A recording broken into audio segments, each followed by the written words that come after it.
Welcome back to Next Gen Console Watch, our show following all the news, rumors, and leaks about new gen hardware. And has it been a leaky week this week? My name is Daemon Hatfield, and I'm joined by Ryan McCaffrey, host of IGN's Xbox podcast, Podcast Unlocked, and birthday boy. Happy birthday, Thanks, Ryan. Damon. Yeah, it's been a good day so far. Microsoft got me a whole bunch of new information that they didn't want out there. That was very, very, very thoughtful of them. And Max Scoville joins us today, host of IGN's PlayStation podcast, Podcast Beyond.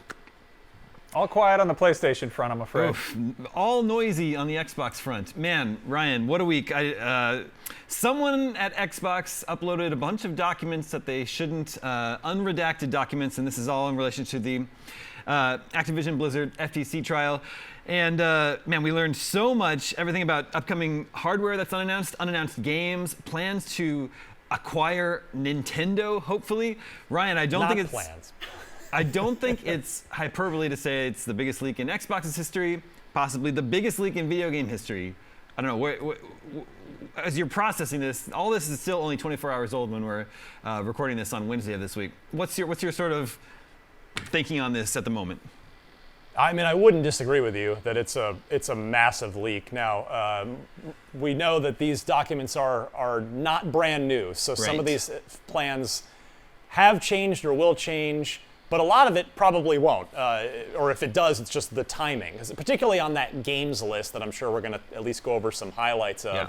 We did a 2-hour unlock this week, by the way. So we did the full deep dive. This show we try to keep to 15, 20 minutes. So if you do want more, come on over and check out Unlocked. But kind of the biggest thing were the next gen plans, the sort of overarching 2028, fall 2028 new console plans. Generation 10, and then more in the near future, slim versions of the Series S and Series X, the latter of which, both of which, the Series S has never had an optical drive. The Series X refresh, the slim, not a more powerful system, same horsepower, just in a smaller package, will not have an optical drive. So there's a lot to sort of discuss and ruminate on when it comes to that and what that means for the future of the industry. Right, yeah, that's a good place to start. So slim versions of both the X and S planned for next year, at least they were at some point. It being digital only, Ryan, now this means that Xbox's flagship console won't be able to play physical games, and there's a segment of the gaming population that does not like that one bit.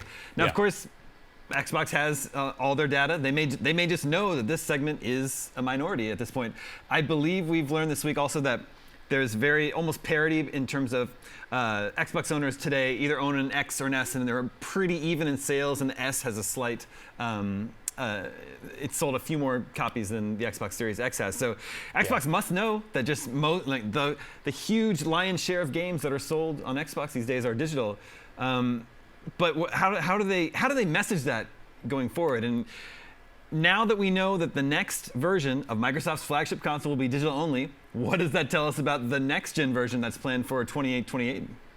Exactly. Yeah. I mean, this is kind of the moment that Xbox has been wanting to get to for a while. I mean, 2013. Not that the Xbox One was never going to have an optical drive, but they were wanting to go always online, all as digital as possible in 2013, and the market at the time went, no thanks, we're not signing up for that.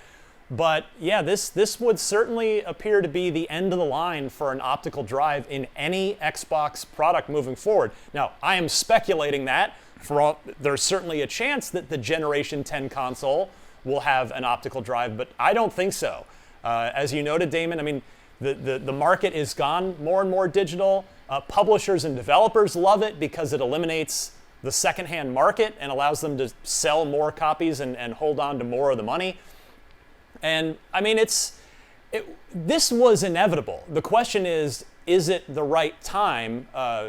Is 2024 the right time? Because I do believe that the current Xbox Series X with the disk drive will disappear. I don't think they're going to sell 2 Series X's for the same price, because this leak did say that the Brooklyn, which is the code name for this thing, will sell for the same $499 as the current Series X does. I can't imagine those two are going to both live on shelves they're going to phase out the old one and just have the new one. So as to PC gaming got here, they've been here for a decade already. Sure. So that's why I say it's inevitable. I mean, it is going that way. And so we'll see if the market decides that they're now fully on board with this. I do think, however, for anybody that's really concerned about physical media, and I hear those concerns. I agree that game preservation is an important topic, and certainly Microsoft at the beginning of this generation committed to physical media by including an optical drive in the Series X. So I think the obvious solution here is that for that shrinking minority of players that do want physical media, they want their games on physical discs, they'll sell a USB-C external Blu-ray drive that you can plug into, well, either your Series S, I guess, or the refreshed, the slim Series X, because there's now a USB-C port right on the front of the slim Series X. Yeah.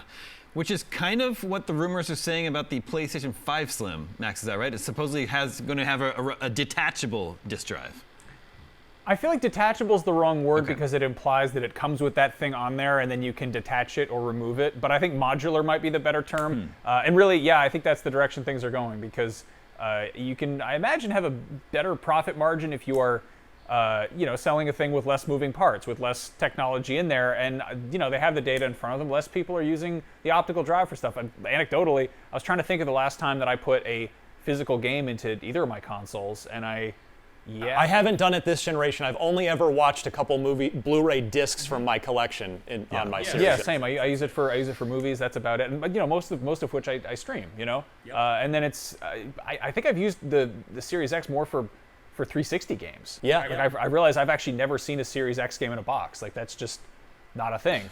I think I've seen one or two PS5 games in boxes. I didn't actually put them in my PS5. But yeah, for the removable drive point, like if they know how big that percentage is of people who are still buying physical stuff, then presumably they can just sell that many add-on drives, which, it reminds me of the old HD DVD 360 add-on, which isn't really that doesn't really scream success to me, but at the same time it is like, I don't know, it's there for people who want it. I understand the importance of the sort of archival side of things, but looking more and more at how games launch in this day and age, the game that you get on the disc is barely there, Like, there's so many games that have day one patches that you pop it in there and it has to download 5 or 6 or 30 or 100 gigs just to function.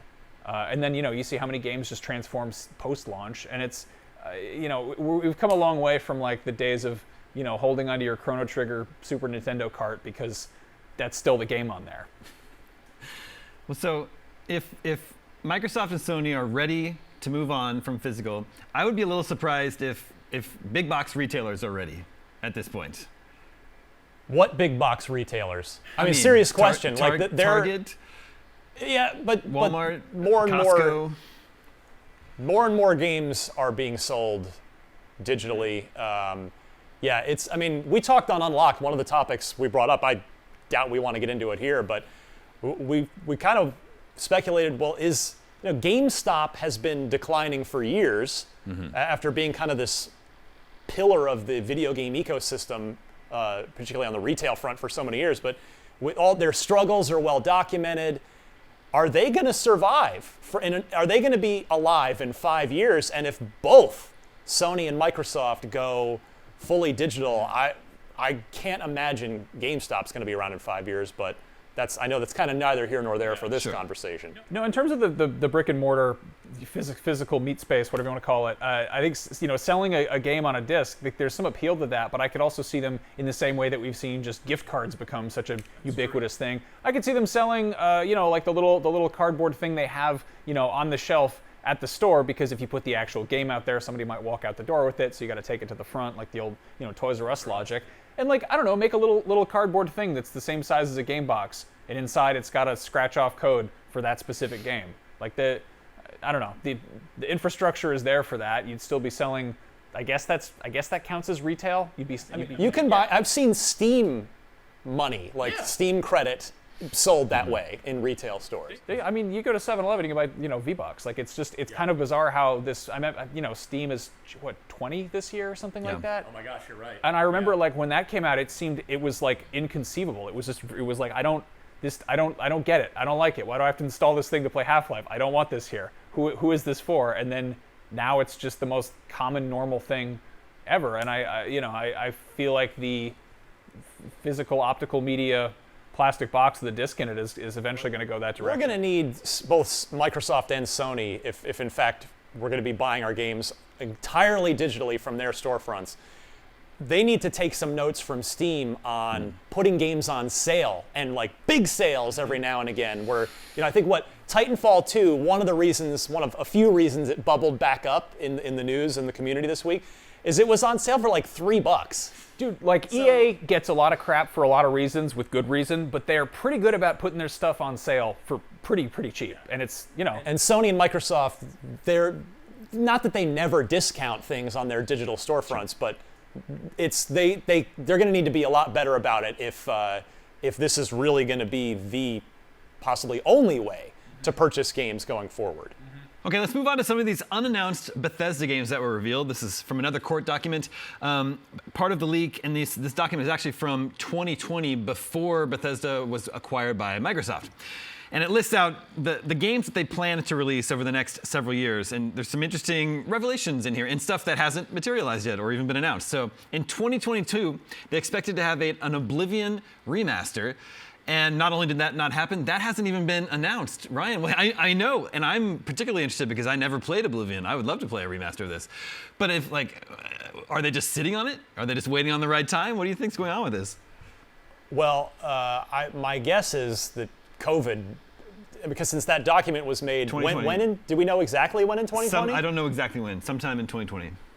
So probably the downstream effect of COVID, which we've seen across the game industry, particularly last year, right? Last year was such a slow year, and that was sort of a big reason that people pointed to, and it makes sense. So, I am now looking forward to that, hopefully next year. If it was supposed to be last year and it's not this year, that means hopefully we're going to get it announced, because they're not going to announce that thing a year in advance. It's not going to be, on 11/11/25, we're going to release a remaster. No, it's just going to be announced, and it's either going to be out that day or 2 or 3 months later. It's going to be a real short window from when they officially announce it to when it's out. That is my favorite Bethesda Game Studios game ever.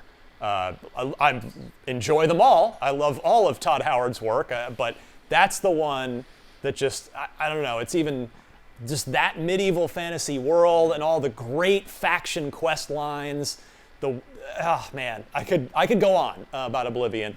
But even if it comes out next year, that means it's going to be 18 years between the original release and a remaster. It's listed as remaster, so I hope it's able to polish up enough to it'll certainly run fine on the Series X, but I hope they can get it looking well enough, and the gameplay systems in that game, I'll be kind of curious how they feel. I haven't played it in a long time, even though I've put a couple hundred hours in over the years, but I wonder how much work, how much kind of revamping and modernizing is going into it, because we've seen 4K, we've seen upscaling and frame rate boosts just via backwards compatibility on Fallout 3 and maybe, I think, Oblivion also. So, I mean, I'd love to see just giving it the same treatment that we saw with Demon's Souls or with the Diablo 2, remake, definitive edition, whatever they called it. And I think there's just something, even if the systems don't necessarily scale well, that, just giving it that level of polish and really modernizing it would be pretty cool. And I don't know. We were talking about this before the show, but I feel like the Bluepoint Demon's Souls, PS5 version is so polished and so gorgeous. And that's a remake, not a remaster. Yeah. I mean, I'm curious how much they're using this stuff internally, but I think you can go a long way with textures and lighting. I mean, if it turned out to be actually a remake in Starfield's Creation 2, and because that is the same, it's just an evolved version of the same engine that Oblivion was built on. That'd be awesome, but they did specifically use in an internal document not meant for public consumption. It says remaster, so I'm getting too excited. Yeah, I can't imagine it's going to secretly be a remake. Well, also in 2022, Bethesda planned to have its Indiana Jones game out. Of course, that didn't happen. We're still waiting on that one. In 2023, it planned to have Doom Year Zero and its downloadable content all in the same year. Ryan, this game has not been announced yet. This is the next Doom, following Doom Eternal. Well, yeah, this is something I've been wondering aloud about on Podcast Unlocked for a while, particularly back at this year's showcase. We always do our predictions episode right before the show airs. What do we think is going to get announced? And I definitely recall saying it's time for id Software's next game, because Doom Eternal shipped in March of 2023. So that, as we sit here today, that's 3.5 years ago. And so you figure, okay, that's 4-year dev cycle. We should be zeroing in on, pardon the phrasing there accidentally, but it should be getting close to at least announcing that game. So, I mean, I could see it being as announced as early as the Game Awards. That would be the next realistic opportunity for Microsoft and Bethesda to announce a big game like that. If it's not at the Game Awards, then probably at next year's showcase in June, and hopefully it's going to be out next fall. I think there's a realistic chance of that, because again, that'll be 4.5 years since Doom Eternal. So, but yeah, there was this question of what's id Software doing next. There were some rumors from a job listing that we were kind of reading into it. Is their next game Quake, like a Quake reboot, similar to what they did with Doom? And it seems to be the answer is no. It's a prequel. I mean, I don't know how else you could interpret Year Zero, but as a prequel. So I'm going to go out on a limb there and say it's a prequel. But more Doom, not a bad thing. Two other games they had planned for 2023, Project Kestrel and Project Platinum. Do we know anything about those, Ryan? So we talked, Destin did some good legwork on this on Podcast Unlocked this week. Project Kestrel is ZeniMax Online Studios, the makers of Elder Scrolls Online. And they had job listings for quest designers. So all signs point to that being a massively multiplayer online game of some kind. Apparently a new IP as well. So whether it's an MMORPG or another genre, but MMORPG is the safe bet. But that seems to be what Project Kestrel is. And then Platinum might have been the one I'm totally blanking. The awesome game that we got shadow dropped at the beginning of this year. Oh, Hi-Fi Rush. Thank you. Yeah. I just completely blanked on that right on the recording. We'll fix it in post. Yeah. But yeah, that it might be that, because there were a couple in that window. There were two code names. We thought one of them has to have been that, a Hi-Fi Rush. So, but it might not be. So that one's TBD. Yeah. Don't start. Too soon. That would be the only one to have come out. They had planned a very busy 2024 for next year. They planned Elder Scrolls 6, along with an expansion for Project Kestrel, a licensed IP game, then a Fallout 3 remaster, also not announced yet, a sequel to Ghostwire Tokyo. That might have been, plans for that one might have changed since it kind of had a lukewarm reception. Dishonored 3, and then this is kind of a little bit confusing. They also say Doom Year Zero DLC. So I guess the second DLC. Well, pack it's just for- more DLC. Gotcha. Like so, what they listed Doom Year Zero plus DLC, meaning they probably intended to ship it in in 2023, March or April, and then the first DLC in the fall, and then the second round of DLC the following year, which is exactly what happened with Doom Eternal. They had the first DLC some months later, and then a bit further down the road was the story DLC part 2. Yeah. There's just a lot here that hasn't been announced. Indiana Jones is the only one of these that has actually been announced, unless Project Platinum was Hi-Fi Rush. What stands out to me, there's no mention of Starfield in here. But so There this was. is back in 2020. No, it was there. They were just it's under the 2021 group. No, there's not a 2021. At least not what we wrote up actually in our article. But if it's actually on the document, that would make sense. Yeah, it's there. And then no plans for Deathloop. Again, they were gonna do a sequel to Ghostwire Tokyo, but not Deathloop. I thought that was interesting to me. There's also documents related to Game Pass, and then 2022 and how they were scrambling to find something that they could put out on Game Pass because they didn't have any big games coming out. A next-gen version of Red Dead 2 was one of them that they were trying to get going. That also hasn't been officially announced by Rockstar. Seems like that could be, that's something that could be shadow dropped on a fairly short timeline. But then, Ryan, they also talked about the insane amounts of money that they would pay to have these third-party games go day one into Game Pass. Everything from $5 million to Baldur's Gate 3, which they were kind of, Oops. they were kind of discrediting it, calling it a second-run Stadia well, PC RPG. I think if you take that within the context of the document, so that game was originally slated for Stadia. So Right. I think it is not a slight, but a literal. They were saying it's literally like a second run. Like we would have it after Stadia. It does sound like a snub, though. It sounds it sounds like they're trying to be. And I know the Baldur's internet Gate, took it that Baldur way. Dash. No, it was second run, as in second edition, basically. Right. Yeah, not second rate, which sounds very mean. But they would, I mean, they still whiffed on that game. I'm just glad we're supposedly getting it in the next couple months here. yeah.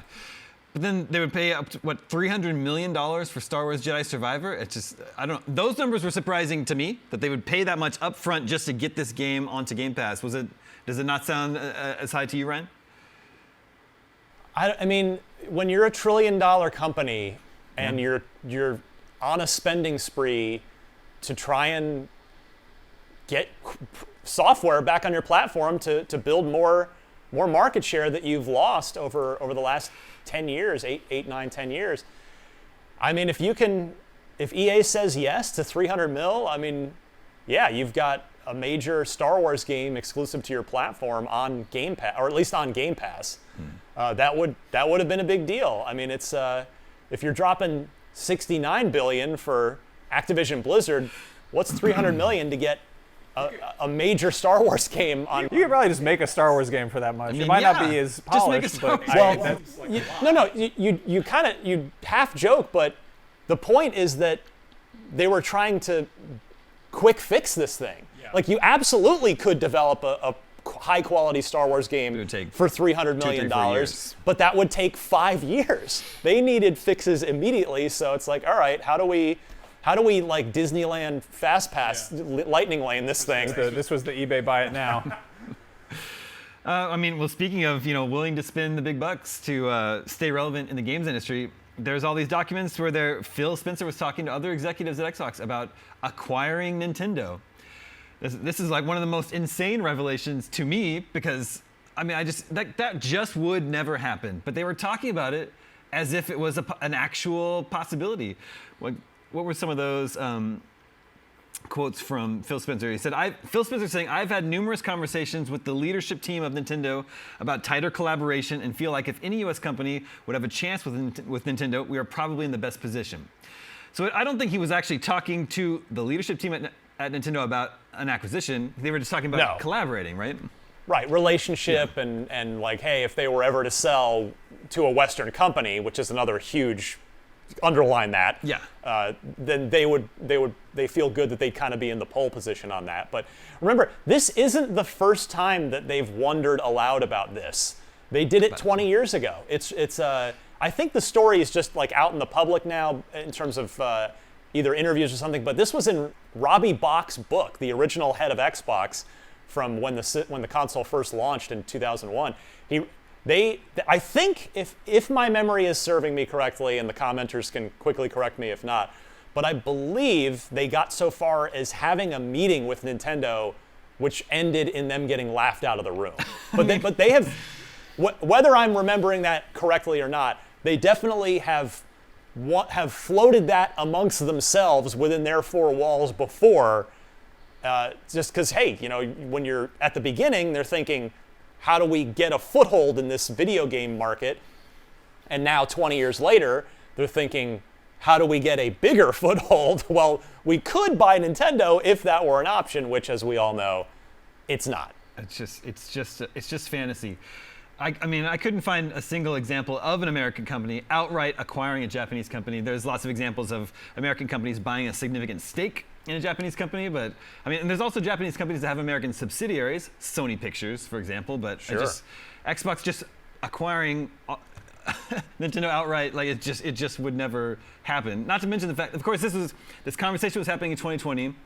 Nintendo wasn't like in any dire straits then, but like today, Nintendo's probably having its best year ever this year. So, I looked this up out of curiosity on Unlocked when we recorded it. I just wanted to find out what Nintendo's market value is, and it is the equivalent of, I believe it was about 55 billion US dollars, which sounds really low, doesn't it? So when the fact that Microsoft is now in the hopefully final stages of acquiring Activision Blizzard for $69 billion, well, Nintendo would be a damn bargain at 55 billion if you could actually get them to say yes. So just as a thought experiment, Max, we learn the news. Microsoft is acquiring Nintendo. What would that mean for PlayStation?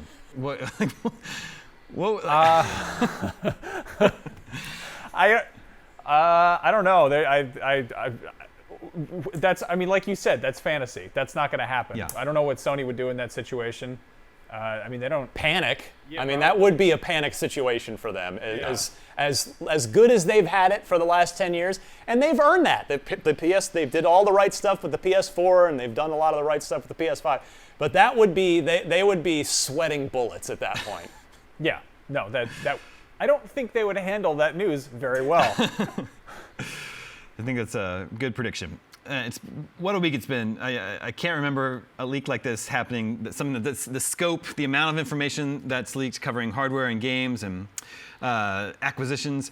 But Ryan, like none of this has been particularly like damaging to Xbox. Like it doesn't make Xbox look bad. It's like it's interesting information for us because it's stuff that they would have announced at some point for the most part at their big showcase. So it could be like frustrating and embarrassing for them maybe, but we didn't like learn any dark secrets about Xbox. I would agree with that. Other than the sort of intricate CPU details, it's that the next gen system is apparently going to be like a local and cloud processing hybrid with machine learning, and It sounds like I don't have it in front of me, but one of the things they listed very much sounded like the equivalent of NVIDIA's DLSS 3 that'll use AI to sharpen frame rates and things like that. So I think there were some interesting nuggets in that, even if it's definitely a little technical and above my head. It looks like they're looking at an ARM-based CPU rather than x86, which is what they've used for every other system. But yeah, you're right. I would agree. It's embarrassing, but not particularly damaging to them. Sure. Yeah. The slim Series X and Series S, every PlayStation has had a slim. The original Xbox didn't, but the 360 had two of them, and the Xbox One had the One S, and then later the more powerful One X. Yeah. So, a slim is not a surprise. The surprise within that is just that they're going ahead now and just cutting the cord as far as the optical drive goes. That's kind of the real revelation here. Yeah. There's so much more to dig into. I definitely recommend you listen to Ryan's 2-hour episode of Podcast Unlocked this week for more in-depth analysis. We have the results from last week's poll. We asked, how much would you be willing to pay for the Nintendo Switch 2? We're talking about a lot of rumors about the Nintendo Switch 2. If it was comparable to the PS5 and Xbox Series X. And almost half of respondents said $400. They were willing to pay $400. That would be a more expensive Nintendo product for sure. Only 22% said they'd be willing to spend more than $450 for that. So, I don't know. We'll see if a handheld console that powerful, we'll see where Nintendo can land with the price on that. A new poll for you to vote on for next week's episode. Which of the unannounced games we've been discussing today would you be most excited to hear about? A next-gen version of Red Dead Redemption 2, Fallout 3 remaster, an Oblivion remaster, or even something, a full sequel like Doom Year Zero. Make sure to vote at IGN.com the day this episode goes live, and we'll share the results with you next week. And that's going to do it for this edition of Next Gen Console Watch. Thank you to both Ryan and Max. Thank you to everyone working behind the scenes in our San Francisco and LA studios to make this episode possible. My name is Damon, and we'll be back next week with more PlayStation 5, Xbox Series X, and all new gen hardware news. We'll see you then.